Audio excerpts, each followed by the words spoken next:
They thought she was just a waitress. They thought she was invisible. A 28-year-old woman working 3 jobs, skipping meals so her little sister could afford heart medication, drowning in $409,000 of debt, while loan sharks circled her family like vultures. But when Vivian Hartley poured the wine at table 7 that night, she didn't just serve a drink. She stopped a $200 million fraud with 7 words. Not in modern English, not in Latin, but in a World War II military cipher so classified, so obsolete, that only the highest-ranking cryptanalysts in American intelligence history were ever trained to read it. That night, she didn't just save a Mafia kingpin from losing $200 million. She accidentally proved she knew a secret that the entire criminal underworld had been hunting for 20 years. And in this world, knowing too much is more dangerous than pulling the trigger. If this satisfies your ears, smash that like button, share this story with someone who needs it, and subscribe so you never miss what happens next. Because in the next chapter, you will discover the terrifying truth. The secret Vivian knows is the one her own father died to protect. But to understand that fateful night, we must turn the clock back 6 hours before Vivian Hartley ever set foot inside the Monarch restaurant, to the small apartment on the 5th floor of a worn-down building in the South Bronx, where rusted fire escapes and the sound of rats scurrying inside the walls formed the nightly soundtrack of her life.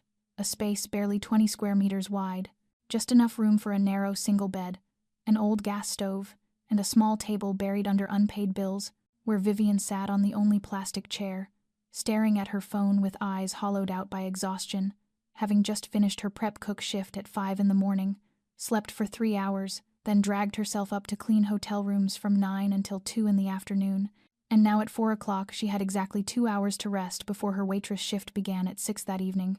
When the phone vibrated, and the first message from Mount Sinai Hospital appeared on the screen, stating that the outstanding medical balance for patient Samuel Hartley had reached $89,000, and that if a minimum payment of $30,000 was not received within 72 hours, the hospital would discontinue intensive treatment and transfer the patient to basic care.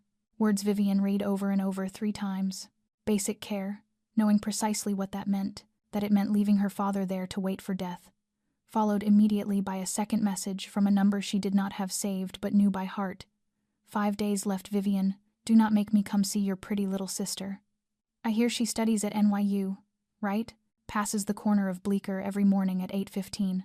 Her hands beginning to tremble because it was Tony Marchetti, the loan shark she had turned to after the bank said no and every credit card had been maxed out. What started as $50,000 to cover her father's emergency hospital bills had ballooned to $120,000 in just 4 months, at 40% monthly interest, and when combined with the accumulating hospital debt and the surgical deposit needed for Lily, her total burden now stood at $409,000, a number she could never earn in a lifetime of waiting tables. So she set the phone down and looked at the only photograph on the wall, a family picture taken 18 years earlier when her mother was still alive, when her father was still strong, when Lily was just a 1-year-old baby unaware that her small heart carried a fatal defect, the doctors saying Lily needed surgery within 6 months, at a cost of $200,000. None of it covered because it was a pre-existing condition, and Vivian had sold everything that could be sold, her old laptop from her Yale days, her father's aging car, even her mother's wedding ring left behind before she died. Yet it was never enough. It was never enough. And she stepped into the tiny bathroom, and faced the mirror where the woman looking back appeared far older than 28, cheeks hollow from skipped meals, dark circles under her eyes like bruises that never healed. As she pulled her dark brown hair back and tied it so tightly her scalp burned. Good. She did not need to be seen. She did not need to be noticed. She only needed to work, to earn, and to keep Lily alive. When the phone buzzed again, this time from Gerald, the manager at Monarch, telling her Hartley, "Tonight we have an extremely important VIP guest. Table 7. You are the only one I trust not to spill wine on them. Arrive 15 minutes early, mess up by an inch, and you are out." And Vivian exhaled slowly at the word VIP. People who could spend thousands on a single dinner, while she had to choose between buying Lily's medication or paying the electric bill. Then she put on her carefully pressed uniform, the plain white shirt and simple black skirt, deliberately choosing a size too large to hide her gaunt frame, wearing no makeup, no jewelry, wanting to be invisible, to dissolve into the background like a shadow no one noticed. And before leaving, she opened a drawer and took out a small photograph of her father as a young man, standing before a building she did not recognize, dressed in a black suit with a proud smile, and on the back his handwriting read, "Prometheus will light the darkness," words she never understood but kept like a talisman, a reminder that her father had once been someone important even though he never told her who he had been. And Vivian stepped out, locked the door, and began walking toward the subway station, unaware that within a few hours her life would change forever, unaware that Table 7 that night held not only a VIP guest, but her destiny waiting quietly in its seat. The Monarch restaurant occupied the ground floor of a historic building on Madison Avenue, a place where a single dinner could consume everything Vivian earned in 3 months, and she arrived 15 minutes early as Gerald had ordered, slipping through the staff entrance and pausing briefly in the narrow locker room to inspect herself in the small mirror. Hair still pulled tight, shirt free of wrinkles, eyes lowered. Good. She was ready to disappear. While the main dining hall of Monarch was designed like a miniature opera house, crystal chandeliers floating above a soaring ceiling, and walls paneled in glossy black oak, each table, its own private island, spaced just far enough apart so that billion-dollar conversations could not be overheard, with Table 7 positioned in the farthest corner of the restaurant, commanding a full view of the room while its back was shielded by a wall of bulletproof glass disguised as a decorative window. Something Vivian did not know, only that it was the best table reserved for the most important guests. And Gerald intercepted her the moment she stepped out of the staff area, a middle-aged man with carefully groomed silver hair and eyes perpetually strained with anxiety, as if the world were always on the brink of collapse. "Hartley," he whispered urgently. "The VIP guests arrive at 8. They have booked the entire east corner. No one goes near them except you. You pour the wine, you clear the table, then you disappear. No talking, no eye contact. Do nothing that makes them notice you. Understood?" And Vivian nodded, because she was used to such instructions. New York's elite did not like being seen by those they considered part of the service class. "Who are they?" she asked, not out of curiosity, but because she needed to prepare the right wine. And Gerald licked his lips, a habit he had whenever he was tense. "Dominic Ravenna," he whispered the name as if afraid it might be heard. "And a business partner. Do not ask more. You do not need to know. Just do your job well and pray they find no reason to remember your face." And a chill slid down Vivian's spine because Dominic Ravenna was not a name one lived in New York without knowing.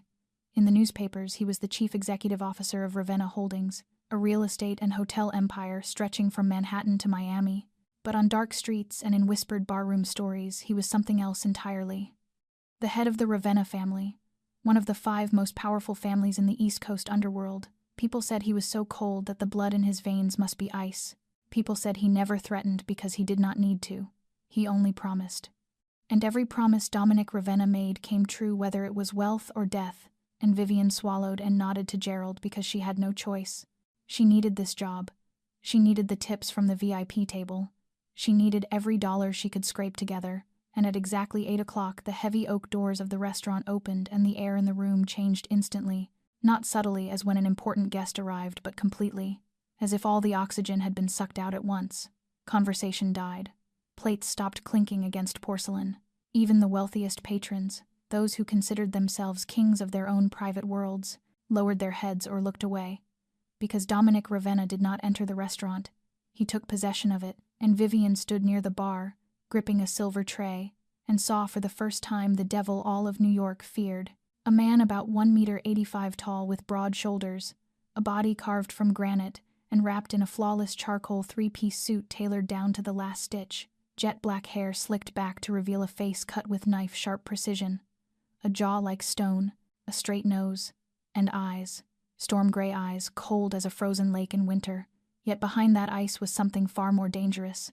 The eyes of a predator, of a man who had looked into darkness and chosen to master it rather than flee. Officially, he was 36 years old, but there was something older, more weary, more lethal in the way he moved. Like a panther so accustomed to killing that it no longer needed to hurry, 6 bodyguards followed him, each in black suits, with the eyes of men ready to die or kill in an instant. But Vivian barely noticed them, because her attention was drawn to the man walking beside Dominic, Gregory Wells, a 45-year-old with blonde gray hair, slicked, smooth with expensive gel, and a smile stretched a little too wide to feel natural, dressed in a navy suit with a deep burgundy pocket square, the look of an English gentleman trying very hard to impress, and Vivian recognized him immediately. Gregory Wells, the famed art auctioneer and broker of deals that never appeared in the press, 2 years earlier, when she had been a graduate researcher at Yale, she had read an investigative article about him accusing him of selling forgeries to wealthy collectors, but no evidence was ever proven. All witnesses recanted or vanished. The article was taken down after 2 days. The author moved to Argentina and never wrote again. And Gerald appeared beside Vivian like a ghost. "Go," he whispered. "The Chateau Margaux from 1982. And pray."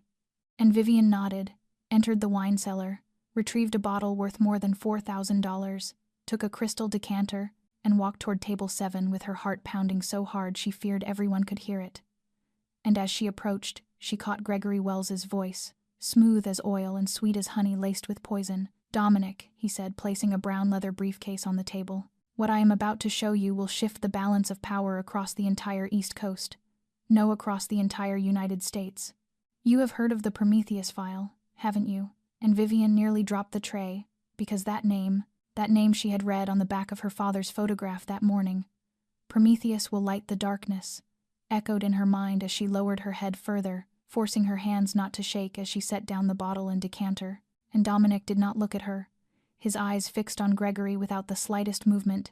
"I have heard of it," Dominic said, his voice low like distant thunder. "I have also heard it does not exist, that it is a legend." And Gregory laughed the laugh of a man about to win big. "That is what the FBI wants people to believe," he said as he opened the briefcase. "But it is real, Dominic. The Prometheus file. The complete list of every undercover agent the FBI has planted inside the families over the past 30 years. Names, addresses, families, false identities, everything," and he slid a thick folder across the table. "And I have it. The price is $200 million. And Vivian stood frozen with the wine in her hands, her heart seemingly stopping, knowing she should leave, knowing she should not hear any of this, but the name Prometheus kept ringing inside her like an alarm bell, and her hands, instead of trembling, grew strangely steady. Vivian poured the wine slowly, far slower than necessary, her ears stretched tight like drawn strings to catch every word drifting from table 7, where Gregory Wells was flipping through the folder with the smug delight of a man about to win the lottery, pointing to a yellowed page dense with lines of symbols and numbers arranged in a distinctive pattern. "This is definitive proof," Gregory said with complete confidence. "This document is encoded using the Venona system, the top-secret cipher the NSA used during the Cold War. I hired decryption specialists, and this is the translation." As he slid another sheet across the table and Dominic took it, his storm gray eyes moving calmly over the lines, while Gregory continued without pause. "As you can see, the document is dated 1952. The point when the operation to plant agents inside the families officially began. This Venona code matches the NSA format perfectly. This is the real thing, Dominic. $200 million for absolute power in your hands." And Vivian stood there with the bottle in her grasp, as the world around her seemed to slow. Venona, 1952, her grandmother, Eleanor Hartley, had been an NSA codebreaker for 20 years, had taught Vivian to read ciphers before teaching her to read words, had told her bedtime stories about Venona like fairy tales, and Vivian knew with the same certainty as her own breathing that something was wrong. Her gaze dropped to the original document lying open on the table, her eyes scanning the familiar strings of characters until she saw it, the fatal flaw that only someone properly trained could recognize. The document was dated 1952, but the encryption structure was first generation. Venona, the 1948 version. Her grandmother had been very clear. In 1950, after the intelligence leaked to the Soviet Union, the NSA had completely overhauled the Venona system. The 5-character key was expanded to 7, the transformation algorithm rewritten from scratch. Any Venona document after 1950 had to use the new system. But the document on the table, dated 1952, was using 1948 encryption. It was a fake, a forgery created by someone who knew enough about Venona to be dangerous, but not enough to be perfect. And Vivian felt her heart pound so hard her chest ached. She should walk away. She should turn back to the bar and forget everything she had seen. This was not her business. Dominic Ravenna was a mafia boss. Gregory Wells was a con man. Let them destroy each other. She had $380,000 in debt. A sister who needed saving. She could not die meddling in their world. But then she saw Dominic lift his pen. A gold-plated fountain pen, the cap removed, the nib hovering over the transfer agreement for $200 million. Gregory Wells, smiling like a wolf about to devour its prey. and a voice echoed in Vivian's mind, her grandmother's voice from years ago. "Silence in the face of what is wrong is also a lie, my child," and 7 words escaped her lips before her mind could stop them. "The code is wrong. That is Venona 48, and the world froze. The restaurant's background music vanished." Gregory Wells stopped smiling, his face shifting from smug triumph to panic in an instant. The bodyguards moved as one with hands drifting toward their hips, where Vivian knew weapons were concealed beneath their jackets, and Dominic Ravenna lowered the pen slowly as his storm-gray eyes left the contract. And for the first time since entering the restaurant, he looked directly at Vivian. The sensation like lightning striking her body, not the look of a guest toward a server, but the gaze of a predator discovering something unexpected in his territory, cold, dangerous, and terrifyingly curious. "What did you just say?" Dominic asked, his voice low like grinding stone. Gregory stammered that she was just a waitress, that she knew nothing, that the document was completely authentic and verified by experts. But Dominic silenced him with a single word, not raised, not loud.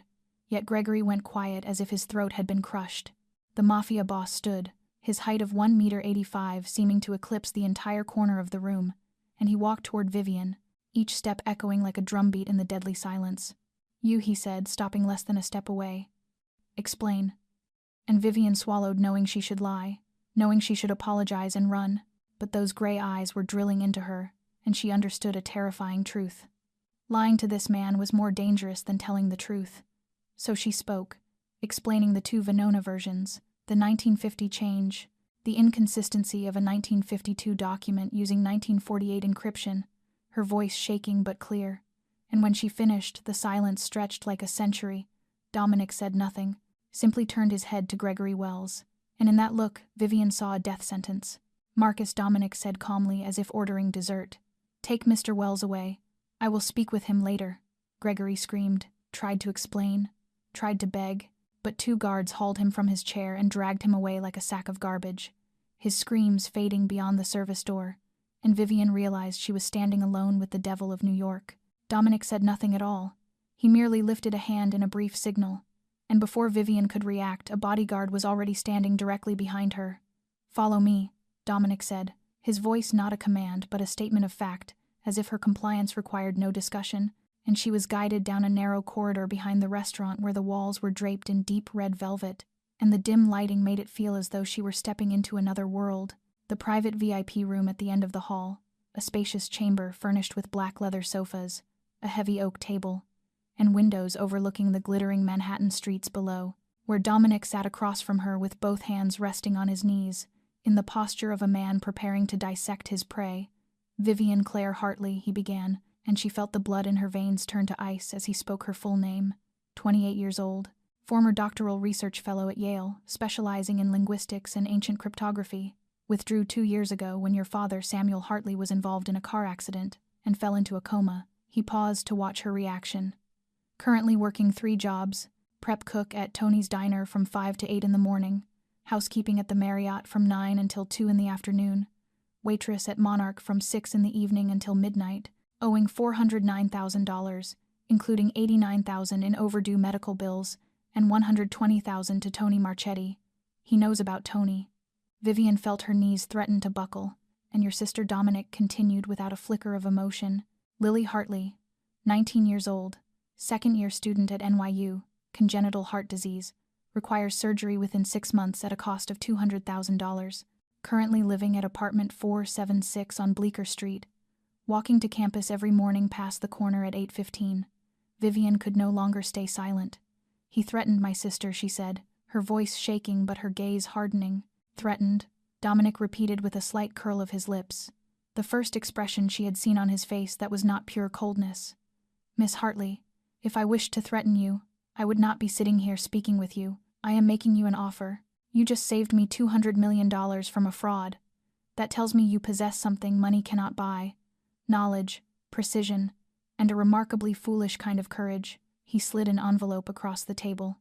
$50,000 per month. Your job is to authenticate documents for me. Anything I intend to purchase, you will examine before I sign a check. No questions, no unnecessary curiosity. Do this well, and you will clear your debts within 8 months. Vivian stared at the envelope as if it were a venomous snake. $50,000 a month. more than she earned in nearly a year combining all 3 jobs. But she was not naive. "And if I refuse?" she asked. Dominic tilted his head. "You will leave here unharmed. I do not kill people for saying no to me, but you will continue living the life you have now. 3 jobs, mounting debt, Tony Marchetti knocking on your door every week, and in 6 months when your sister needs surgery, you will not have a single dollar."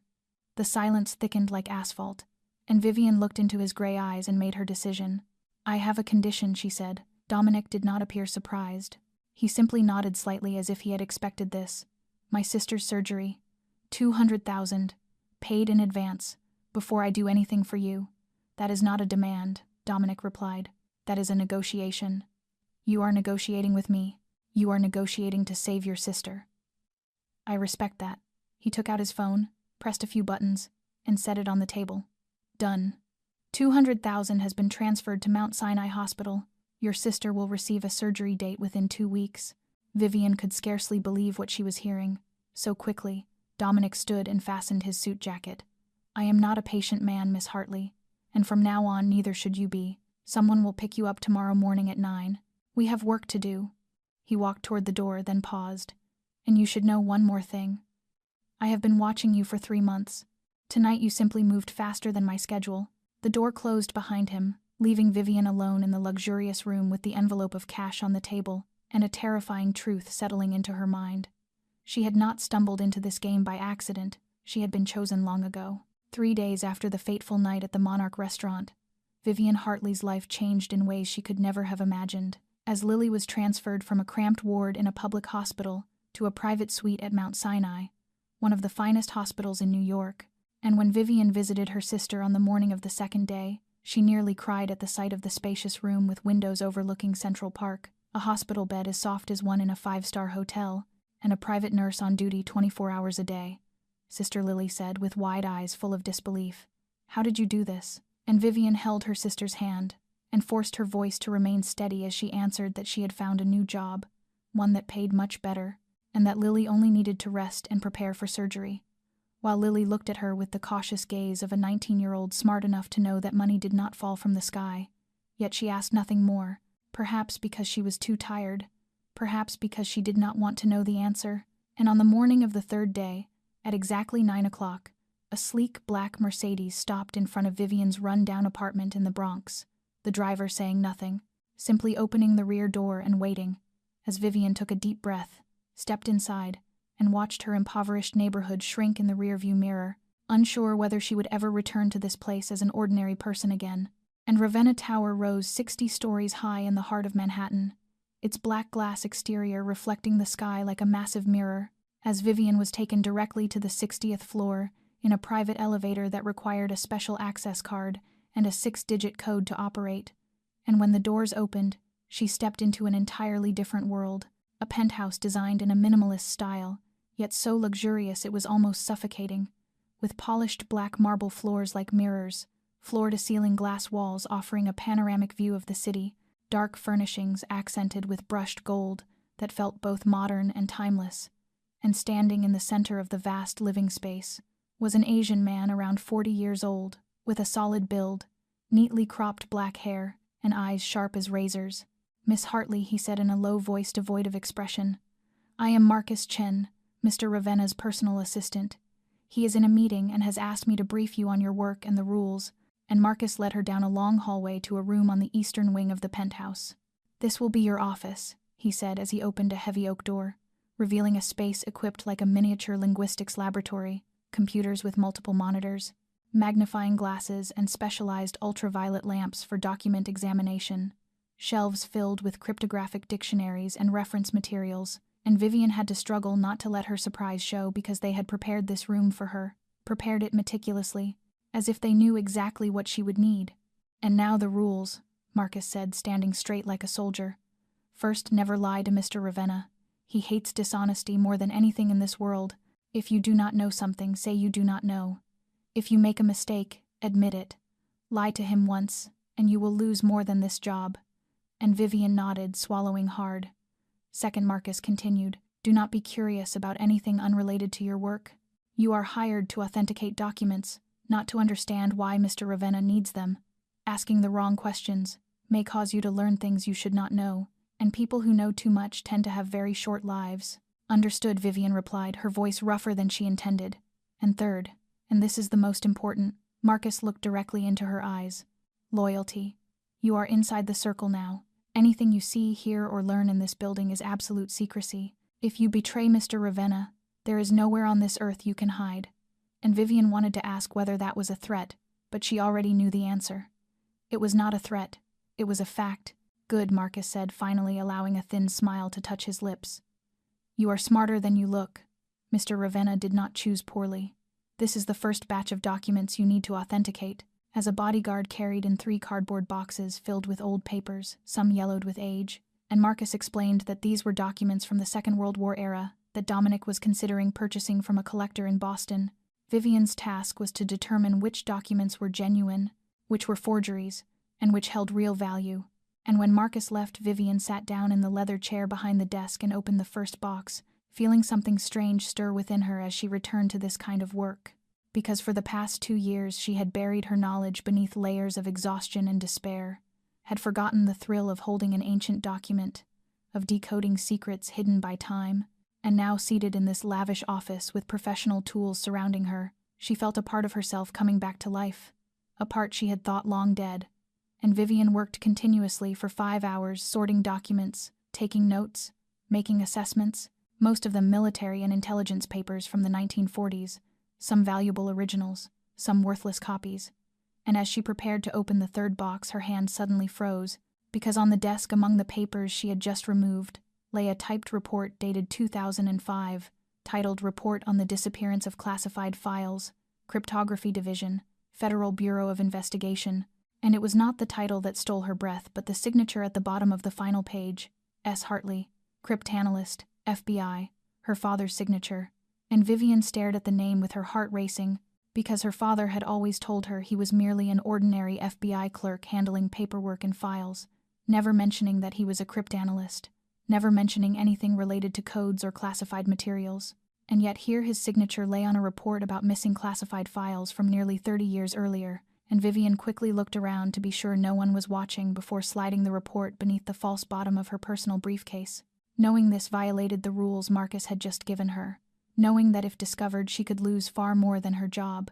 But this was her father, the man lying unconscious in a hospital bed, the man who had hidden a lifetime of secrets from her, and she needed to know the truth. And perhaps, just perhaps, that truth was connected to the Prometheus file that both Dominic Ravenna and the criminal underworld were desperately hunting. That night Vivian could not sleep. She lay on the narrow single bed in her run-down Bronx apartment, her eyes fixed on the cracked ceiling while her mind was somewhere else entirely, the report bearing her father's signature, resting on the table beside the bed like a ghost waiting to be confronted. And finally, at 2 a.m, she could not endure it any longer. She sat up, turned on the light, and began reading the report again word by word, its language as dry as any administrative document yet hiding details that made Vivian shudder. The report recorded the disappearance of several top-secret files from the FBI Cryptography Division on the 17th of March 2005, with no signs of forced entry and no evidence of outside interference, the conclusion labeling it an internal incident possibly caused by a storage system error. But a small note at the bottom of the page caught Vivian's attention. The night shift supervisor on March 17th was S. Hartley. Recommendation: no further investigation per directive from senior leadership, meaning her father had been on duty the night the files vanished, and someone high above had ordered the matter buried. And Vivian opened her old laptop, the one she had kept only because it was too outdated to sell for anything meaningful, and began searching, using every research skill Yale had taught her as she dug through public databases, old articles, and declassified records. Fragment by fragment, a picture emerged, and what it revealed made her feel sick. Samuel Hartley had not been an ordinary clerk. He had been one of the FBI's leading cryptanalysts for 15 years, from 1990 to 2005, had worked on the decoding of some of the largest espionage cases of the post-Cold War era, had even been nominated for the position of head of the Cryptography Division. And then in April 1995, just 1 month after the files disappeared, he abruptly resigned for family reasons. No announcement, no farewell. He simply vanished from the FBI as if he had never existed, and Vivian remembered that year. She had been 8 years old. Her mother was pregnant with Lily, and her father had told them he left his job to spend more time with his growing family. a story she had believed for 21 years, but now she knew it was a lie, and she kept digging until she uncovered another detail that made the blood in her veins feel like ice. In 2003, 8 years after her father left the FBI, a small local newspaper in Washington, D.C., ran a brief article about a former FBI employee named Gerald Morrison, found dead in his apartment. The cause of death ruled a suicide. Yet there was something strange. Gerald Morrison had been Samuel Hartley's colleague in the cryptography division, and he died exactly 1 week after the FBI reopened the investigation into the 1995 file disappearance. And Vivian found 2 more deaths in the years that followed.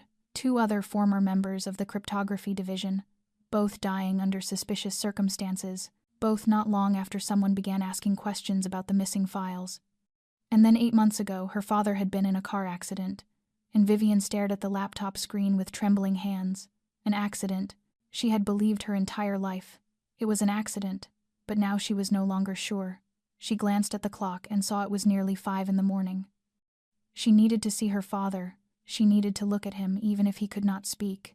Even if he lay trapped in a coma the doctors said might last forever. And Mount Sinai Hospital at 6 in the morning was as quiet as a church. Vivian walked down long corridors under pale fluorescent lights and entered her father's room, where Samuel Hartley lay on pristine white sheets, his body far thinner than it had been 8 months earlier. The steady beeping of the heart monitor the only sound proving he was still alive, and Vivian sat in the chair beside the bed and took his cold hand in hers. "What did you do?" she whispered, her voice breaking. "What did you hide from me? What is Prometheus? Why did you write that sentence on the back of the photograph?" But there was no answer, only machines and a heavy silence. And she sat there for an hour studying his face, searching the familiar lines for clues, wondering who her father truly was. A devoted parent who sacrificed his career for his daughters, or a thief who stole classified files and spent 20 years in hiding, or both. And when she finally left the hospital, the sun was already high. She stepped out the main entrance, drew in a breath of cold morning air, and suddenly felt a chill crawl up the back of her neck. She turned, and on the opposite sidewalk, about 50 meters away, a black sedan was parked, its windows tinted so dark she could not see inside. Yet Vivian knew someone was watching her. She felt the gaze like a blade pressed against her spine. She quickened her pace toward the subway station, her heart pounding, and when she glanced back again, the car was gone as if it had never existed. But Vivian knew she had not imagined it. Someone was watching her, and she had the unsettling sense that it was not one of Dominic Ravenna's people. More than 300 miles to the south, in a luxurious estate on the outskirts of Washington, D.C., Senator Richard Cole sat in his private study and took a measured sip of 20-year-old whiskey, 62 years of age, with perfectly combed silver-white hair and a face of firm, reassuring lines, the media unfailingly described as trustworthy and paternal. For 3 decades in politics, Richard Cole had cultivated the image of a patriot, an anti-corruption crusader, a voice of conscience, appearing on the cover of Time magazine beneath the headline, "The Man Who Cannot Be Bought," widely rumored to be a potential presidential candidate in the coming election, while no one knew that behind the flawless exterior lived a monster, because Richard Cole was not a good man corrupted by power, but an evil man who had learned to wear the mask of virtue. Beginning in 1985, as an ambitious young prosecutor, he had started building his network, never accepting bribes crudely like others, but instead collecting secrets. From every case he touched and every investigation he led, he kept the most sensitive evidence for himself. Photographs, recordings, financial documents. His weapons were not guns or bullets, but information, and he wielded it to control people like a master puppeteer pulling invisible strings, with the Mancini family, one of the 5 most powerful mafia families on the East Coast, becoming his largest puppet since 1992, because he possessed enough evidence to send the entire Mancini leadership to prison for life and use that leverage to turn them into tools. Mancini did the dirty work, while Cole kept his hands clean. A perfect arrangement. Yet there was one thing Cole had always coveted and never possessed: the Prometheus file, first hearing whispers of it in 1993 from a source inside the FBI. A file containing the complete list of undercover agents planted within Mafia families, real names, false identities, families, everything. And with Prometheus, Cole would not merely control Mancini, he would control them all, becoming the uncrowned king of both the underworld and the political sphere. So in 1995, when he learned the file had vanished from FBI archives, he began a frenzied hunt, every trail leading to one name: Samuel Hartley. But when Cole's men went to Hartley's home, He had disappeared with his 2 young daughters, as if dissolved into thin air. And for 20 years Cole searched, hiring private investigators, using Mancini resources, even covertly approaching intelligence agencies. Yet Samuel Hartley remained a ghost just beyond reach until 8 months ago, the memory drawing a thin, cold smile across Cole's lips when his people finally located Hartley living quietly in New York under the cover of a retired accountant. And Cole gave his order immediately, not to kill because death would have been too quick and too merciful. Instead, his men injected Samuel with a drug that induced a prolonged coma and staged the scene as a car accident. Because Cole wanted Hartley alive but unable to speak, unable to move, unable to do anything but lie there and wait, believing that eventually someone in Hartley's family would find Prometheus, and when they did, he would be there to take it. The ringing phone cutting through Cole's reverie as he answered to hear the voice of Victor Mancini, the current head of the Mancini family, reporting that they had new information, that Hartley's daughter Vivian Hartley had just been hired by Dominic Ravenna and was now working inside Ravenna Tower, causing Cole to sit upright as his gray-blue eyes sharpened, and he asked what Ravenna had hired her to do. Victor replying that she authenticated documents, appeared to be a cryptography specialist, and had visited her father in the hospital the night before, clearly searching for something, prompting a long silence as Cole's mind worked at ruthless speed. Samuel's daughter, a cryptography expert, employed by Ravenna, seeking the truth about her father, the pieces aligning one by one, and Cole issued his order in a voice calm yet glacial to watch her around the clock, to know where she went, whom she met, what she did, and to be informed before she told Ravenna if she discovered anything about Prometheus. Victor asking what if she knew too much, and Cole answering lightly, as if discussing the whether that they should bring her to him alive, because he needed her alive at least until he obtained what he wanted. Ending the call and gazing out the window at the glittering lights of Washington, D.C., Vivian Hartley, a new name on a board that had been in play for 20 years, Cole unsure whether she was a pawn or a queen, but certain of one thing: he would use her, and when she no longer had value, he would discard her as he had discarded everyone else who had ever stood in his way. 3 days after Vivian sensed she was being watched outside the hospital, she continued trying to live as if nothing had changed, or at least as normally as her new reality allowed, each morning going to Ravenna Tower to work, analyzing documents, writing reports, and forcing herself not to think about the sheet of paper bearing her father's signature, hidden beneath a loose floorboard in her apartment. Each night returning to the Bronx, locking the door with care, and lying awake late into the night, digging deeper into Samuel Hartley's past, uncovering scattered fragments of information that were still not enough to form a complete picture, until on the 4th night, she left Ravenna Tower at 9 in the evening after a long day, declined Marcus's offer to have a car take her home by saying she wanted to walk to clear her head. A first mistake, followed by a second, when she chose the shortcut through the narrow alley between 145th Street and 146th Street, a passage she had walked hundreds of times back when she was still a waitress, making it halfway down the alley, before 3 dark figures stepped out from behind a large dumpster and blocked her path, turning to find 2 more men cutting off her retreat, her heart racing as she forced herself to stay calm and asked what they wanted, her voice shaking but not weak, offering the little money she had if that was what they were after, only for one of the men to step forward, the dim streetlight revealing a rough, scarred face, telling her in a hoarse smoker's rasp that they did not want her money, but information about her father. The blood in her veins, seeming to freeze as she replied that she did not know what they were talking about, that her father was just a retired accountant lying in a coma in a hospital with nothing of interest. The scarred man laughing without humor as he repeated the word accountant and corrected her by calling Samuel Hartley an FBI cryptanalyst who had stolen the Prometheus file 30 years earlier, signaling for the men behind her to grab her arms and hold her tight as she struggled in vain. The scarred man moving closer and telling her they knew she had been researching her father, knew she was working for Ravenna, and now she would tell them what she had found and where Prometheus was, Vivian insisting she did not know and swearing she knew nothing about Prometheus before a brutal slap sent sparks across her vision, the man roaring at her not to lie and accusing her of hiding a document from Ravenna's office and researching her father every night, punching her in the stomach so hard she doubled over, gagging in pain, yet still saying nothing because she truly did not know, and because she understood that even the truth would not save her. The scarred man striking her twice more, once in the face, splitting her lip, and once in the ribs, producing a sickening crack, pain spreading through her body like fire as she hung between the men holding her, tasting blood and unable to scream or cry, until the scarred man drew a switchblade and asked one final time where Prometheus was or whether she wanted him to start cutting off her fingers. Vivian staring at the blade flashing under the streetlight, knowing she was about to die right there in that filthy alley for a secret she did not even possess.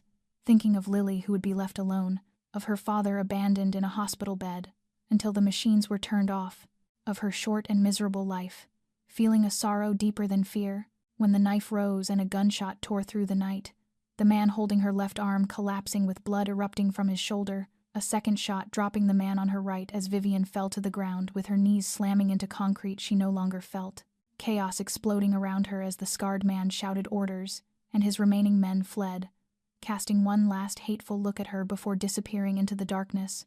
And from the mouth of the alley, a figure stepped forward with a smoking gun in hand, Marcus Chen approaching, his face cold as ever, but his eyes holding something that looked like concern as he bent down and helped her up, Vivian clinging to him like a lifeline while he spoke her name evenly and said Mr. Ravenna would not be pleased to hear about this, and Vivian wanting to laugh at the irony that after being beaten nearly to death, the first thing he mentioned was his employer's displeasure, yet unable to laugh, and only managing to whisper 3 words before darkness closed in around her. They know already. Vivian woke on a soft leather sofa, the scent of antiseptic mingling with oak in the air, and she blinked several times to orient herself before realizing she was lying in the living room of the Ravenna Tower penthouse. The lights dimmed to a gentle glow that did not sting her swollen eyes. A middle-aged woman in a white blouse seated beside her holding a cotton pad soaked in disinfectant. "She is awake now," the woman said to someone Vivian could not see. 2 cracked ribs, a split lip, and signs of a mild concussion. "But she will be fine." "Leave her," the low voice replied. "I will call if I need anything more." And Vivian heard footsteps recede, the elevator doors close, and then silence settled over the room. She tried to sit up, but pain flared from her ribs, and she groaned and fell back onto the sofa. "Do not try to move," Dominic said as he stepped out of the shadows at the corner of the room, a glass of whiskey in his hand, his face unreadable as ever, yet something was different in his storm, gray eyes that night, not the usual coldness but something sharper, more dangerous, anger held in perfect control. Dominic sat in the chair opposite her, set the whiskey down, and looked at her without blinking. "Who did this to you?" Vivian swallowed, the taste of blood still lingering in her mouth. "I do not know who they were. They asked about my father, about something called Prometheus." She paused, watching his reaction. His face did not change, but his fingers tightened slightly around the rim of the glass. "What did you tell them?" Dominic asked. "I told them nothing," Vivian replied, "because I know nothing to tell. But you do you not? You know what Prometheus is. You know how my father is connected to it. That is why you hired me." The silence between them stretched heavy as lead. Vivian felt her heart pounding painfully, but she did not look away. She was tired of secrets, tired of being kept in the dark. "If you want me to tell the truth," Vivian continued, her voice hardening, "then you have to tell me the truth as well. I know my father was not an ordinary clerk. I know he was an FBI cryptanalyst. I know he disappeared from the bureau at the same time a classified file vanished. And I know you were watching me before the night at the Monarch restaurant. So now tell me what I have been dragged into." Dominic studied her for a long moment and then did something Vivian did not expect. He laughed. Not a cold or mocking laugh, but a quiet sound, almost appreciative. "You were beaten nearly to death," he said. "Cracked ribs, a face swollen like a balloon. And the first thing you do when you wake up is interrogate me. Do you have any idea how reckless you are, Miss Hartley?" "I have nothing left to lose," Vivian replied without a tremor.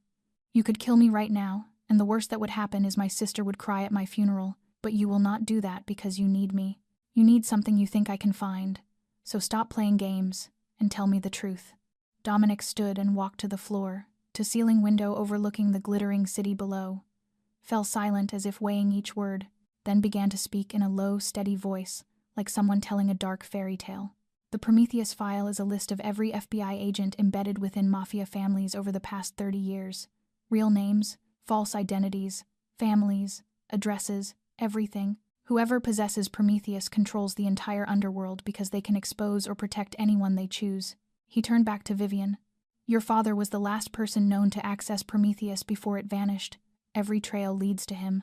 And when I discovered that you, Samuel Hartley's daughter, were living in New York, working yourself to the bone to pay debts, I began watching you." Vivian felt as if she had been punched in the chest. 3 months ago, she whispered. You watched me for 3 months. 3 months and 12 days, Dominic confirmed without shame. I know you worked 3 jobs. I know you skipped meals to save money for your sister. I know you cried every night after visiting your father in the hospital. I know everything, and I plan to approach you, bring you into my circle, to see whether you could lead me to Prometheus. So the night at the Monarch, Vivian said, her voice shaking with anger and pain. You arranged it all, Gregory Wells. The scam. Everything. To give me a chance to prove myself and give you an excuse to hire me. No, Dominic shook his head. Gregory Wells was real. The scam was real. That bastard truly intended to cheat me out of $200 million. What I did not expect was for you to intervene. I had planned to approach you another way. Slower, more discreet. But you stepped into the game before I could make my move. He moved closer and bent down until their eyes were level. You may be angry with me, Miss Hartley. You have every right to be. But remember one thing. I am not the one who attacked you tonight. I am the one who saved you. And those men will return. They will not stop until they find Prometheus or kill you. So now you have 2 choices. Leave here and face them on your own. Or stay, work with me, and uncover the truth about your father before they do. Vivian looked into his gray eyes, searching for lies and manipulation. She found both, but she also found something else. Truth. Dominic Ravenna had used her, watched her, studied her, turned her into a piece on his board, but he was also the only person who could help her discover what had happened to her father, and more importantly, the only one who could protect Lily. I will stay, Vivian said, her voice hard as steel. But I have a condition. I want to know everything. Everything you know about my father, about Prometheus, about the people who attacked me tonight. No more secrets. If we work together, we work as partners, not as master and servant. Dominic looked at her for a long moment, and then nodded. Agreed. No more secrets. You are my partner now, Miss Hartley, and I hope you understand what that means. It means you have officially stepped into a war. The following morning, as the first sunlight pierced through the vast glass walls of the penthouse, Vivian sat across from Dominic at the desk in his private office, her body still aching, cracked ribs turning every breath into a quiet struggle. Yet her mind had never been clearer, because she had made her decision, and if she was going to step into hell, she would do so with her eyes wide open and on her own terms. Before we begin, Vivian said calmly and firmly, I want you to confirm one thing. You said there would be no more secrets. So let us start here. My father's accident 8 months ago.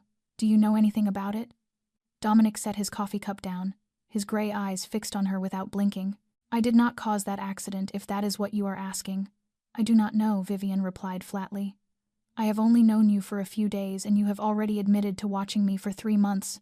I have no reason to trust you. But I do have reason to work with you. So here is my deal. I will help you find Prometheus. And in return, you will help me find out who was behind my father's accident. And if it turns out to be you. She let the sentence hang, her dark brown eyes hard as steel. Dominic studied her for a long moment before the corner of his mouth lifted slightly. You truly think you can threaten me, he said. Yet there was no anger in his voice, only something like amusement. Fine, deal accepted. I will use every resource at my disposal to find out who caused your father's accident. And if it was me, he stood, stepped closer, and bent down until their faces were only inches apart. Then you may kill me with your own hands. I will not resist. Vivian did not retreat. She met his storm-gray gaze and nodded. Good. Now we can work. They spent the entire morning reviewing everything both sides had collected. Dominic handed Vivian a crate of files his people had gathered on Samuel Hartley over many years. Old newspaper articles, leaked personnel records from the FBI, surveillance photographs, and Vivian read each page slowly.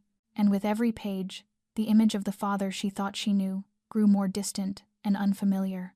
Because her father had not only been a cryptanalyst, he had been among the best in the field, breaking codes no one else could, regarded as a genius, and then he vanished. Taking the FBI's greatest secret with him, Vivian took out the report bearing her father's signature that she had hidden and placed it on the desk in front of Dominic. I found this among the documents you gave me to authenticate, she said. I hid it because I wanted to investigate on my own first, but now we are partners. Dominic picked up the paper, read it, and nodded. Marcus reported that you concealed a document, he said evenly. I knew from the first day. Vivian blinked in surprise. And you said nothing. I wanted to see what you would do with it, Dominic replied. You could have sold the information to my enemies. You could have investigated on your own and betrayed me, but instead you chose to confront me directly and demand the truth that told me who you are." Vivian was unsure whether to feel anger or admiration, and chose to set it aside and focus on the work. They continued comparing dates and events, searching for intersections, and in the afternoon Vivian discovered something. She was reading an old article about Samuel Hartley being honored as the FBI Employee of the Year in 1993 when something struck her as strange. In the interview, her father had a line quoted, "The best cipher is the one hidden in plain sight." Vivian reread the sentence, and a flash of insight cut through her mind. She began searching for other interviews with her father, public speeches, anything he had ever said to the press during his career, and she found 7 interviews in total spanning from 1985 to 1995, and in each one her father had a quoted sentence, lines that seemed random and unrelated. Yet when Vivian wrote down the first letter of each sentence in chronological order, she felt a chill ripple through her. Prometh. Prometh. Dominic stood and moved behind her, looking down at the paper. He was a genius, Dominic said, his voice carrying unmistakable admiration. He hid the map in front of the entire world, and no one saw it. "But that is only 7 letters, Vivian said, her brow furrowing. "Prometheus has 10 letters, 3 are missing, and I have found every interview my father ever gave. There is nothing else." Dominic fell silent for a moment, his gaze drifting as he thought.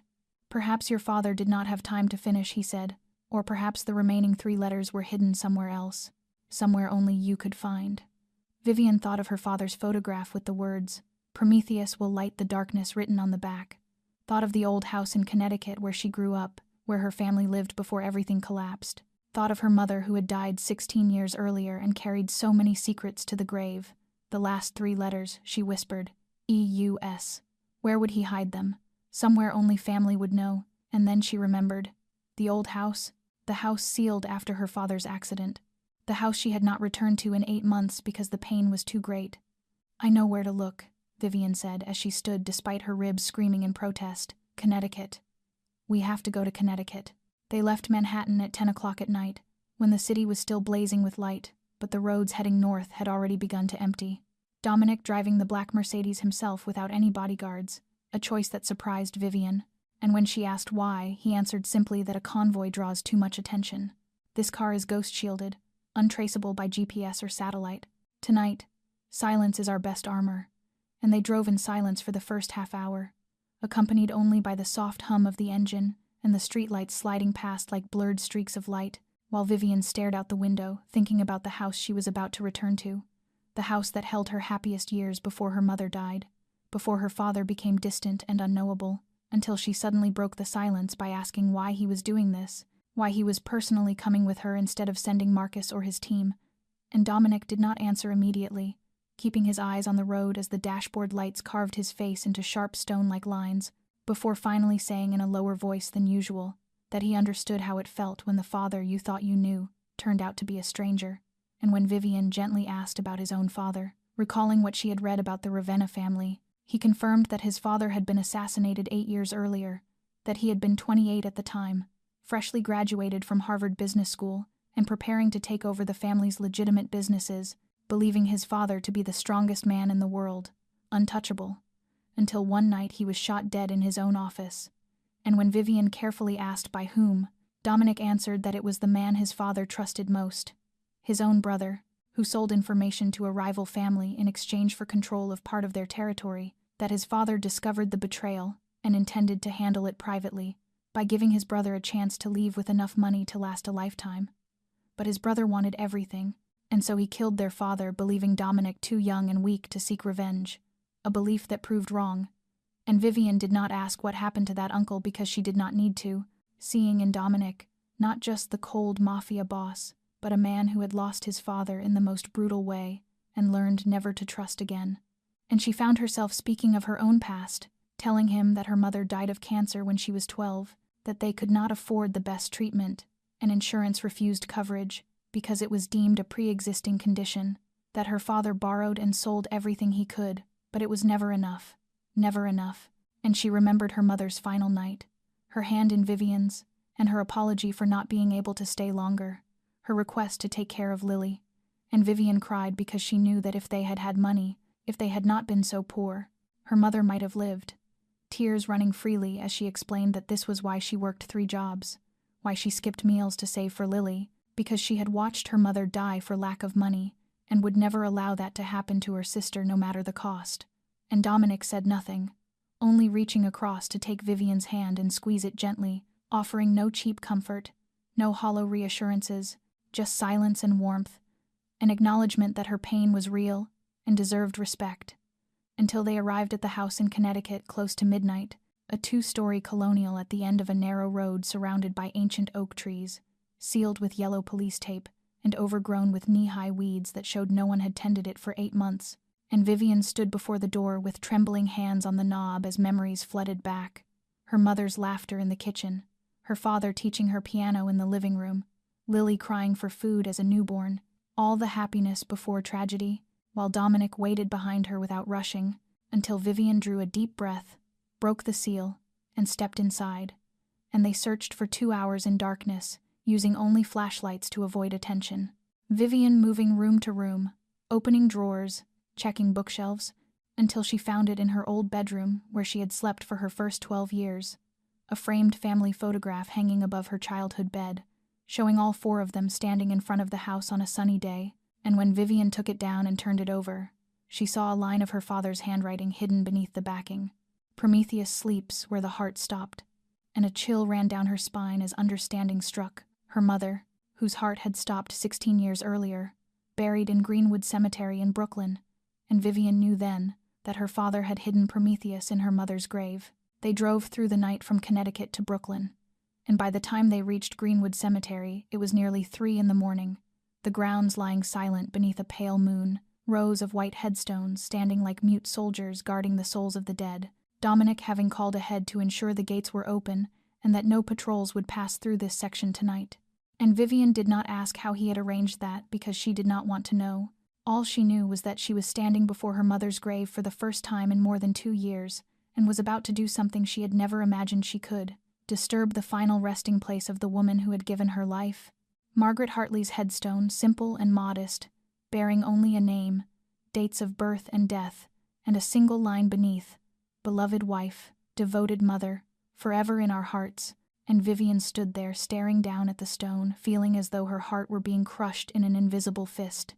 16 years since her mother had closed her eyes for the last time, held Vivian's hand, and whispered that she loved her.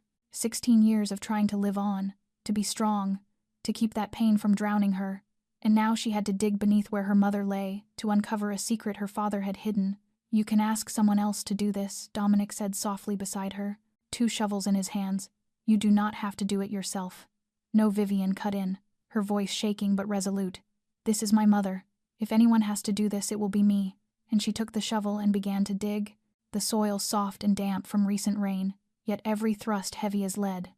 Not because of the earth, but because of the weight of what she was doing, violating her mother's sleep, breaking the peace of the dead, hating her father for placing her in this position, while Dominic dug beside her in silence, offering no comfort or encouragement, only working alongside her, which somehow helped more than words ever could, until nearly an hour later Vivian's shovel struck something hard, not the wood of a coffin but metal, and she dropped to her knees, clawed away the dirt with her hands, and revealed a small metal box about 30 centimeters long and 20 wide, buried just above the coffin lid, hidden perhaps during the funeral when everyone was crying and no one noticed.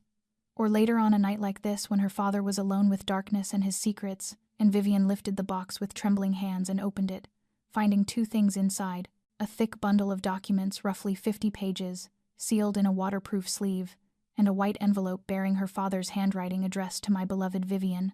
And when she took the letter in her hands and saw the familiar script, every wall she had built over the years collapsed at once, and she began to cry. Not the quiet tears she had grown used to shedding alone, but a raw, broken sob as though all the pain she had suppressed for 16 years had finally found release, crying for her mother who was gone, crying for a father who had lied to her all her life, crying for the years of poverty and despair she had endured, while he carried secrets powerful enough to change the world, crying because she was kneeling on her mother's grave at 3 in the morning beside a Mafia boss with a box of criminal documents in her hands, her life reduced to a mad and incomprehensible tangle she no longer knew how to navigate. And Dominic said nothing. He simply knelt beside her, placed a hand on her shoulder, and let her cry, without pity, without impatience, only the quiet, steady presence of someone who understood that sometimes the only thing you can do for another human being is to remain with them while they fall apart. And in that moment in the cold cemetery under the dim moonlight, Vivian realized something strange. She no longer felt entirely alone. They left the cemetery as dawn began to blush the eastern horizon. Vivian seated in the passenger seat with the metal box clutched tightly against her chest, her father's letter still unopened because she did not yet have the courage to read it. Needing time, needing space, needing to process everything that had unfolded during the longest night of her life, while Dominic called Marcus as they drove back toward Manhattan, instructing him to prepare the security team and the conference room, because they would analyze the documents the moment they returned to Ravenna Tower. But they never made it there, because as the Mercedes turned onto the road leading to the Brooklyn Bridge, 3 black SUVs suddenly burst out from side streets, blocking them from the front and the rear, Dominic slamming on the brakes as tires screamed against the asphalt, and before he could react, a 4th SUV slammed into the left side of their car with brutal force, the impact throwing Vivian's head against the window as sparks exploded across her vision. Everything happening in seconds, the doors ripped open, rough hands dragging her out, the sound of Dominic roaring, fists striking, then gunshots, followed by a scream of pain she recognized instantly. Marcus Chen, and when the world finally stopped spinning, Vivian found herself kneeling on the roadway, with her hands bound behind her with plastic ties. Dominic beside her also restrained, his face ice-cold but his storm-gray eyes burning with restrained fury, and a few meters away Marcus lay in a pool of blood, a bullet through his shoulder, his skin pale as paper, surrounded by at least 10 men dressed in black and armed to the teeth, and from the lead SUV, an older, silver-haired man stepped out, his gait unhurried as if strolling through a park, Vivian recognizing him instantly from television news and magazine covers. Senator Richard Cole, Dominic Ravenna Cole, said, his tone polite and almost cordial like a greeting at a cocktail party. "And you must be Vivian Hartley, Samuel's daughter. At last we meet," stepping closer as his gray-blue eyes dropped to the metal box lying on the pavement beside Vivian, bending to pick it up and opening it as a broad smile spread across his face. "Prometheus. 20 years I have searched for this. And in the end, it is the thief's daughter who leads me to it. How ironic. Is it not? You are the one who caused my father's accident," Vivian said, her voice trembling with rage more than fear. "You nearly killed him," Cole shrugged, a gesture chilling in its indifference. "I did not intend to kill him. I merely wanted him alive, but unable to speak, unable to write, unable to reveal secrets to anyone. A coma was the perfect solution," his soft laugh following. "But I did not expect his daughter to be so intelligent. You uncovered in a matter of weeks what I hunted for 2 decades. What do you want?" Dominic asked, his voice unnervingly calm for a man bound and kneeling on the street. "Prometheus. Power. Control," Cole replied plainly. "With this list I will know every undercover agent inside every family. I can destroy anyone simply by exposing them, or protect them in exchange for loyalty. I will become king of both the underworld and politics, untouchable." Cole then turned to Vivian with a smile cold as ice. "And to ensure your cooperation, I have a small gift for you," pulling out his phone and playing a video. Vivian, seeing Lily lying in her hospital bed at Mount Sinai, and standing beside her a man in a doctor's coat whose eyes held nothing of a healer. "One wrong move," Cole said, "and your sister will suffer a most unfortunate medical accident." And Vivian felt as though her heart had been plunged into ice water. Lily, the only family she had left, in the enemy's hands. She looked at Dominic in desperation, and was startled to find him completely calm, more than calm. He was smiling. "Cole," Dominic said lightly, "did you truly think I would come this far without a plan B?" Cole frowned. "What are you talking about?" And at that precise moment the roar of helicopter blades tore through the dawn sky. Not 1 helicopter, but 3, flying straight toward them. 3 black helicopters dropped to a lower altitude, and from their open bellies ropes spilled downward, as dozens of men in tactical gear descended like a sudden storm. Dominic's strike team, and Vivian did not know when he had contacted them, but she had no time to wonder because hell exploded all around her. Gunfire erupting from every direction as Cole's men panicked and returned fire but were hopelessly outmatched. Attacked from the air, and from multiple angles at once, their formation collapsing in seconds, Vivian flattening herself against the pavement trying to avoid bullets tearing past her head as she saw Dominic struggling against his restraints until one of the commandos rushed in, cut the ties. and Dominic surged to his feet, wrenching a gun from his rescuer's hand and firing back immediately. A voice shouted her name near Vivian's ear, as someone sliced the plastic cuffs from her wrists and told her to follow, but she did not, because she turned and saw Cole sprinting toward one of the SUVs with the metal box still in his grip, the Prometheus file, escaping with it, and she screamed no and tried to stand, only for her legs to buckle after a sleepless night and the brutal collision. Collapsing helplessly as she watched Cole leap into the vehicle and slam the door, the SUV roaring forward, smashing through another car, blocking its path and tearing away like a wounded beast. And in that instant, Vivian saw a stray bullet punch through Dominic's shoulder, his body jerking as the gun slipped from his hand and he dropped to one knee, blood blooming across his black suit. She screamed his name, and somehow found the strength to run to him, catching him as his weight sagged against her, his eyes still open but his face pale and his breathing ragged, telling her to get out and pointing weakly toward a vehicle ahead. And she saw that one of Cole's SUVs lay overturned, but beside it, a black sedan remained intact, with the door hanging open and the keys still in the ignition. She hauled Dominic upright, slung his arm over her shoulder, and moved, the firefight still raging around them. Though Cole's men were nearly wiped out, the survivors scattering into alleys, Vivian easing Dominic into the passenger seat, slamming the door, running around to the driver's side, never having driven like this before, never with gunfire and screams filling the air, but having no choice as she jumped behind the wheel, started the engine, and floored the accelerator, the sedan shooting forward like an arrow and escaping the kill zone to merge into traffic. Vivian driving like a madwoman, weaving lanes and checking the mirrors to be sure they were not followed. Dominic beside her, pressing his hand to the shoulder wound with blood slipping through his fingers and telling her to take him to 72 Mulberry Street because there was a doctor there. Vivian asking nothing and just driving until the highway carried them far from danger, and she finally spoke, telling him he had been shot because he came back for her, that if he had not turned to help her stand, he could have avoided the bullet. Dominic giving a weak, sardonic laugh and asking if she thought he would leave her behind. Vivian answering that she had thought him a cold Mafia boss, who cared for no one but himself. Dominic replying that he was a cold Mafia boss as his storm-gray eyes held something she could not read, but that she had changed that she had made him care about something beyond himself for the first time in 8 years, and that he hated her for it. Vivian's cheeks burning as she fixed her gaze on the road and told him he was losing blood and did not know what he was saying. Dominic insisting he knew exactly what he was saying, that she was the first woman to look him in the eye and tell him he was wrong, the first to negotiate with him as if he were not a monster, the first to make him want to be a better man, his voice faltering as he said that if he died tonight at least he would die saving someone worth saving. Vivian hardening her voice and refusing to allow him to die, saying he still owed her the truth about her father and a normal life for Lily and was not permitted to die owing her that much. Dominic giving a faint smile and remarking that she truly knew how to motivate people before correcting her when she told him to use her name, repeating Vivian in a softer voice than she had ever heard, and asking her not to let him die, Vivian whispering that she would not, and pressing the accelerator harder, and 15 minutes later pulling up before a shabby laundromat on Mulberry Street, helping Dominic from the car, as a back door opened, and a middle-aged man in a white coat appeared without surprise at the sight of a blood-soaked Mafia boss being supported by a young woman, telling them to bring him inside because he would handle the rest. Vivian guiding Dominic into a hidden operating room already prepared, and as the doctors began working on his body, she sank into a corner, staring down at her hands, still smeared with Dominic's blood, and realizing a terrifying truth, that she cared about him, that she cared about the monster of New York, and that she had no idea where that would lead her.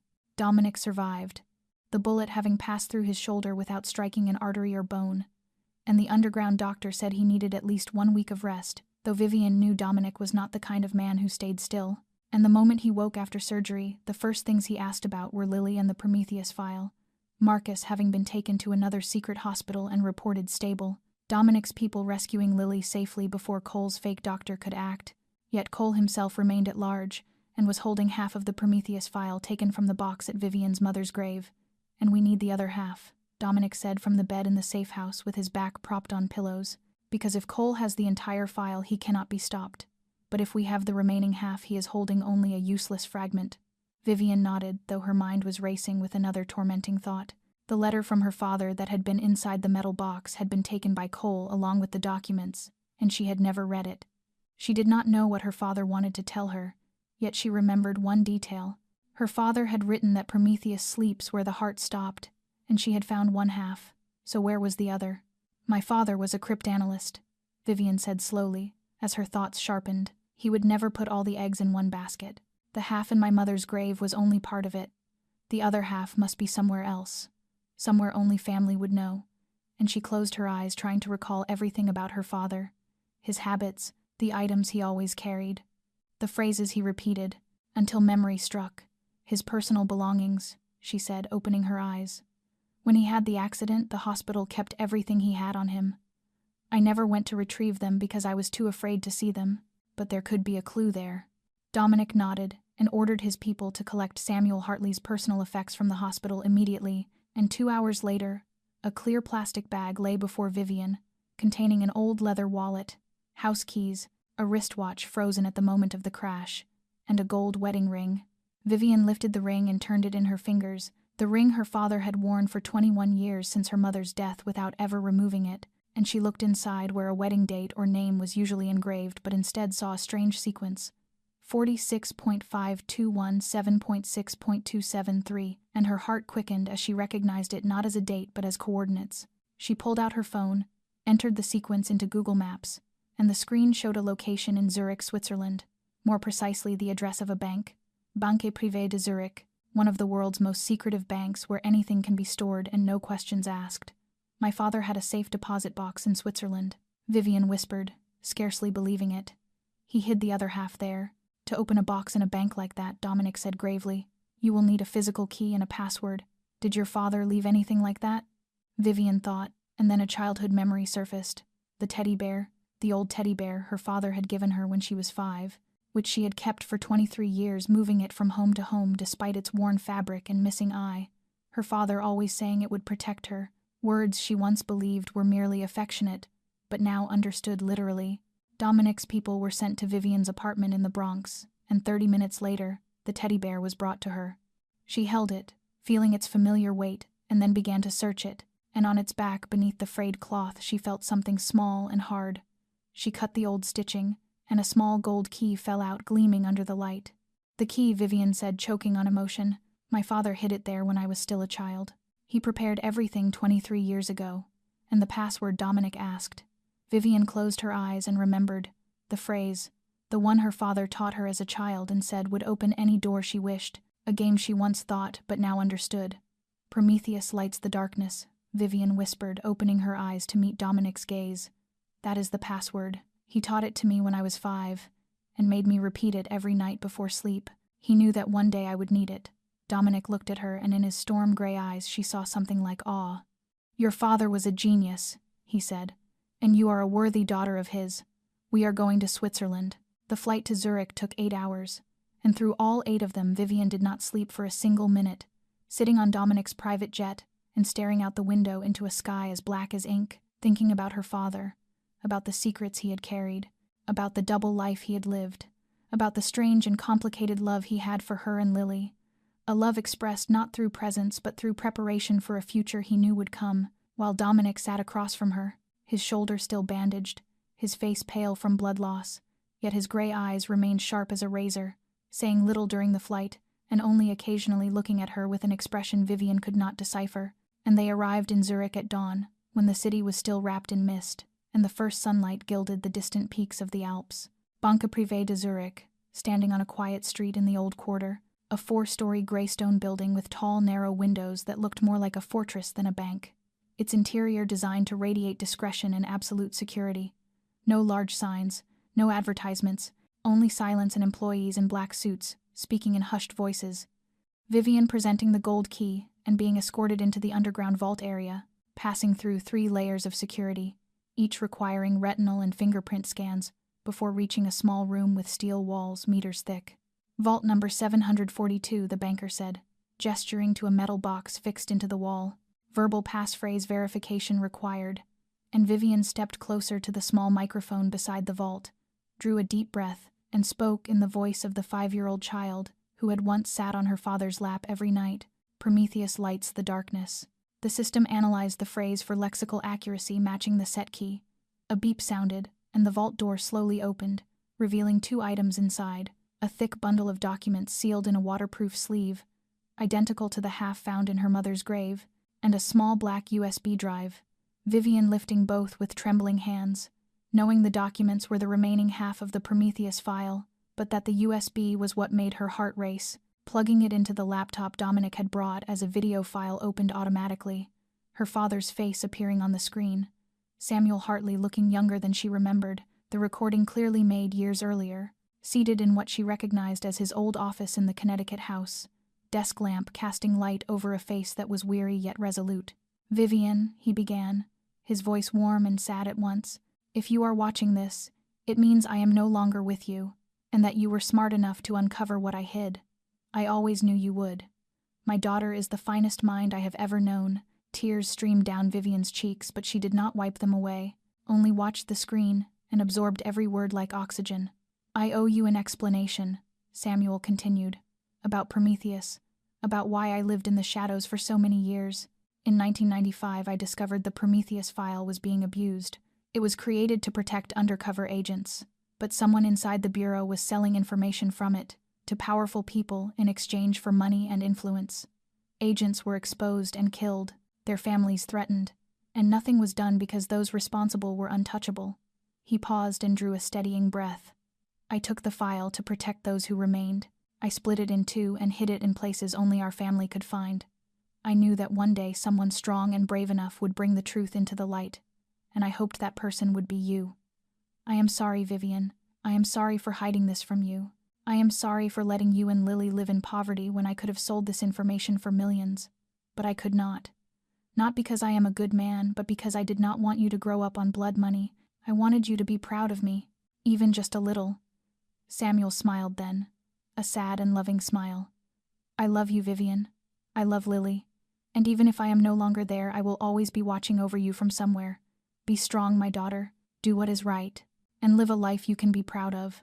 The video ended, and Vivian sat there as tears fell like rain, her shoulders shaking as she understood at last. She had hated her father for his secrets, but now she saw the truth. He had sacrificed everything to protect her, and protect the innocent. A hero in a way no one had ever seen. Dominic stood beside her in silence, with a hand resting gently on her shoulder, as it had in the cemetery that night, and then the vault room door burst open with a crash as Richard Cole stepped inside, followed by 6 men armed to the teeth.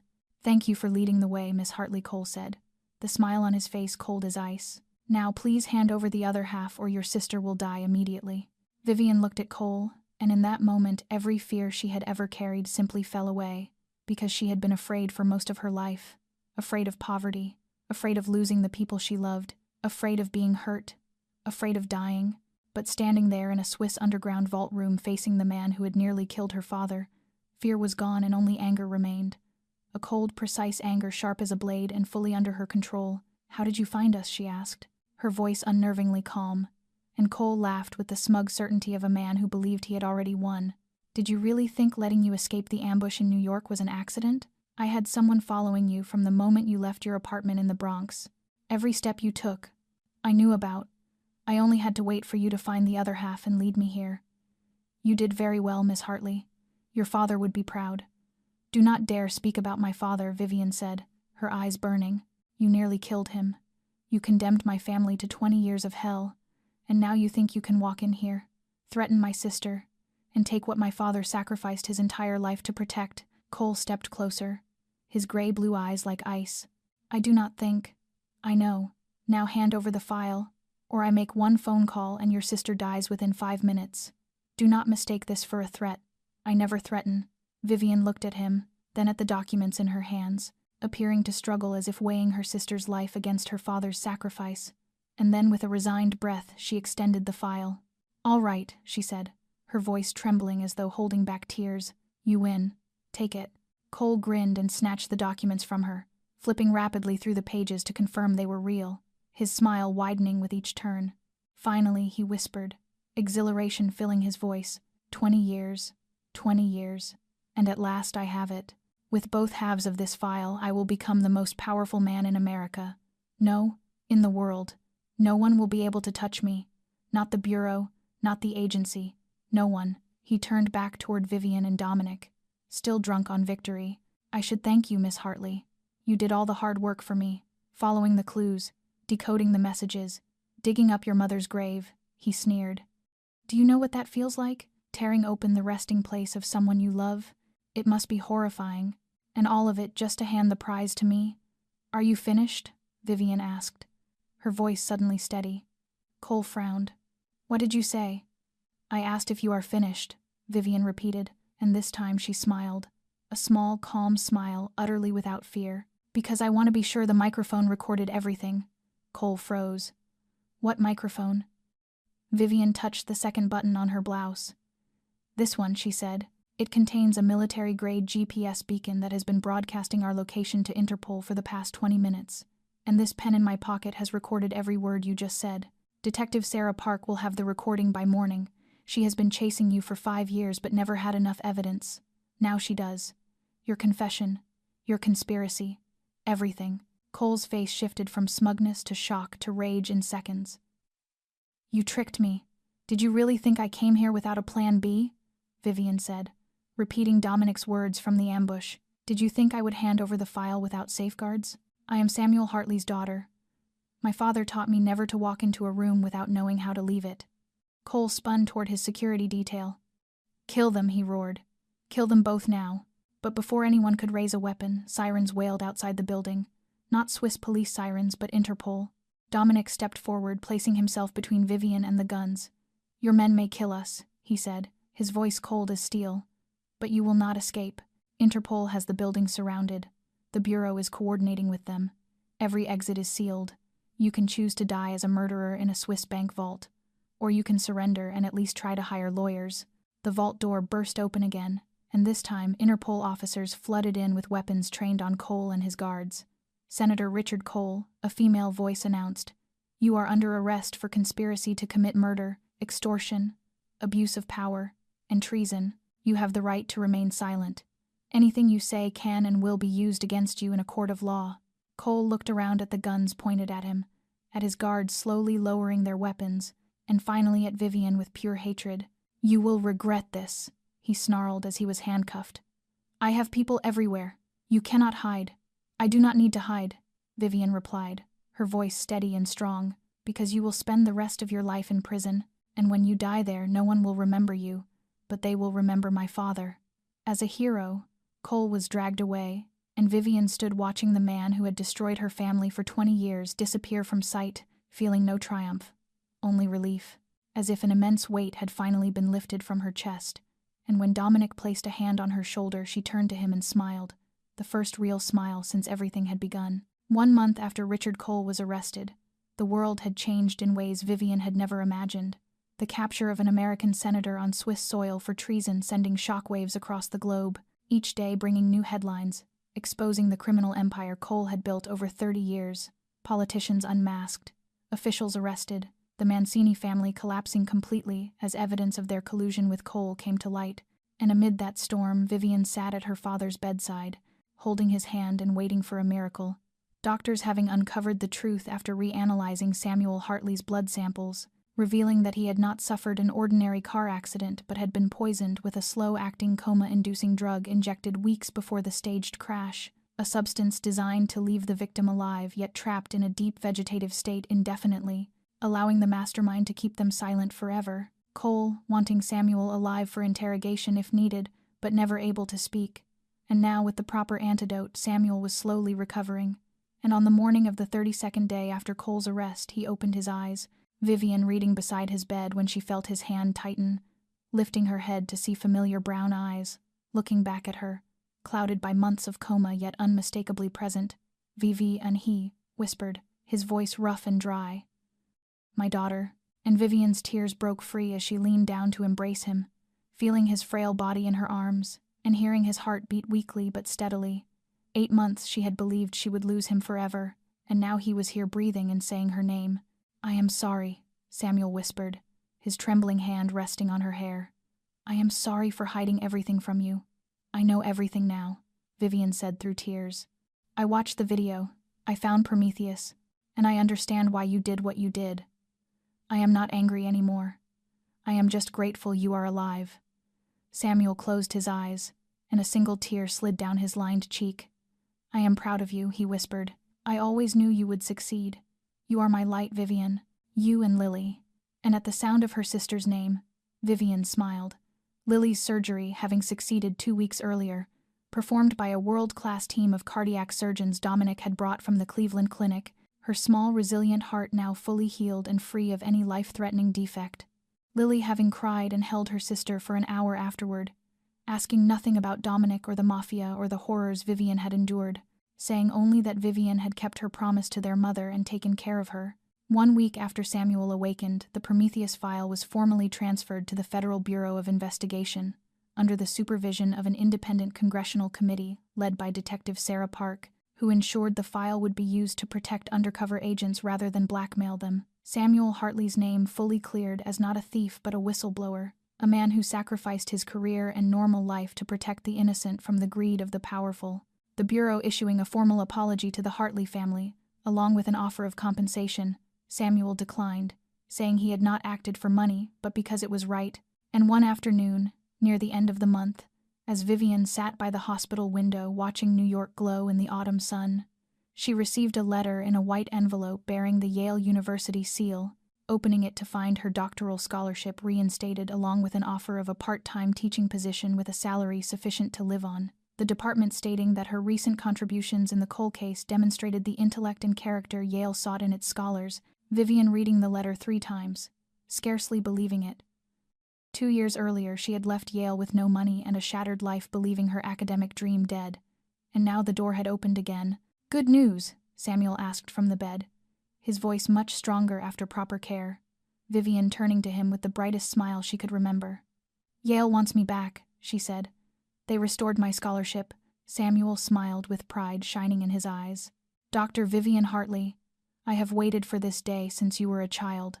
Vivian stepped closer and took his hand, gazing out at the city shimmering in the evening light and thinking of everything that had happened, the pain and loss, the betrayal and secrets, but also what she had gained, the truth about her father, life for her sister, freedom for herself, and a man with storm-gray eyes who had stood with her in the darkness and never walked away. And for the first time she felt that her life was finally beginning to make sense. 2 weeks after Samuel Hartley was discharged from the hospital, Vivian moved back into her old apartment in the Bronx, a decision that sounded almost insane to anyone who heard it, especially since Dominic had offered her a Manhattan penthouse, a Hamptons estate, anything she wanted. But Vivian had refused them all because she wanted to return to where everything began, to look again at the small room where she had cried alone every night, where she had counted coins to choose between buying medicine for her sister or paying the electric bill, because she wanted to remember who she had been before becoming the woman she was now. And that night, as she sat by the window, looking out over the familiar neighborhood with its dim yellow streetlights and distant car horns, there was a knock at the door, and when Vivian opened it, she found Dominic standing there, not in his usual tailored suit but in a simple black shirt and slacks, understated yet still radiating unmistakable authority, his storm-gray eyes holding something she had never seen before: uncertainty, vulnerability, and hope. "May I come in?" he asked, his voice lower and gentler than usual, and Vivian stepped aside to let him enter, the small apartment feeling even smaller with his presence. Yet he showed no discomfort as he looked around at the cracked walls, the aging gas stove, the narrow single bed, nodding as if understanding something deeper about her. "You refused everything I offered," Dominic said, still standing as if unsure where to sit. "The penthouse, the cars, the money, all of it." "Why?" "Because I do not need those things," Vivian replied, sitting on the only plastic chair in the room. "I have lived without them for 28 years. I can keep living without them." Dominic fell silent, and then did something that stunned her.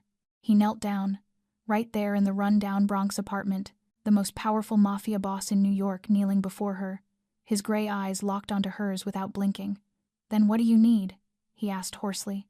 "Tell me, whatever it is, I will give it to you, not because I want to buy you, but because I do not know any other way to show you that I am serious." Vivian looked at him, her heart pounding. Serious about what? Dominic reached into his pocket and pulled out a small black velvet box, opened it to reveal a diamond ring. Not a massive, ostentatious stone favored by the elite, but a modest, elegant diamond, set in a simple platinum band.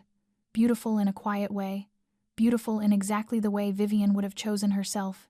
"I know I am a monster," Dominic said. his voice trembling slightly, as if these words had never been spoken before. I know my world is full of darkness and blood. I know you deserve a better man and a more normal life, but I also know you are the only person who has ever looked at the monster in me and not run away. The only one who dared tell me I was wrong. The only one who made me want to become a better version of myself. He paused, swallowing hard. I do not deserve you. I know that, but I am still asking, Vivian Hartley, will you be my wife, my partner, the only person allowed to call me an idiot when I am being one? Vivian looked at the ring, at the man kneeling before her, and felt warmth spread through her chest. But Vivian Hartley never did anything without conditions. I have 3 conditions, she said. Trying to sound serious despite her racing heart, Dominic was not surprised. A faint smile touched his lips. Always conditions with you. Go on. First. Vivian counted on her fingers. I will finish my PhD. I am not going to be a decorative wife. I will have my own career and identity beyond being Dominic Ravenna's wife. Agreed. Dominic nodded immediately. Dr. Ravenna sounds excellent. Or Dr. Hartley if you prefer to keep your name. Second, Vivian continued. No more secrets. If we are at war, I want to know. If someone threatens our family, I want to know. I am not staying in the kitchen while you handle business. We are partners in everything. Dominic nodded, his gaze serious. We rule together. I swear it. And third, Vivian stepped closer, grabbing his lapel. You must learn to say thank you and I am sorry like a normal human being, not just to me, but to everyone, even waiters in restaurants. Dominic looked at her and then laughed. A real laugh, warm and unguarded, the laugh of a happy man. The last condition will be difficult, he said. But for you, I will try. Vivian smiled, took the ring from the box, and slipped it onto her own finger, the diamond catching the yellow apartment light like a fallen star. I will take that as a yes, Dominic said, standing and pulling her into his arms. You should, Vivian whispered, and then they kissed. Their first kiss, not in a luxury penthouse or on a private yacht, but in a shabby Bronx apartment amid cracked walls and distant sirens. And it was perfect, because it was where Vivian was fully herself, unpolished and real, and Dominic loved her for exactly who she was, nothing more and nothing less. 6 months later, Vivian Hartley stood before her doctoral defense committee at Yale University, presenting her research on the history of military cryptography and its applications in the 21st century, speaking for 2 hours and answering every question with confidence and depth earned over years of study. And when the committee announced she had successfully defended her dissertation, applause erupted from the audience. Vivian looked down and saw them.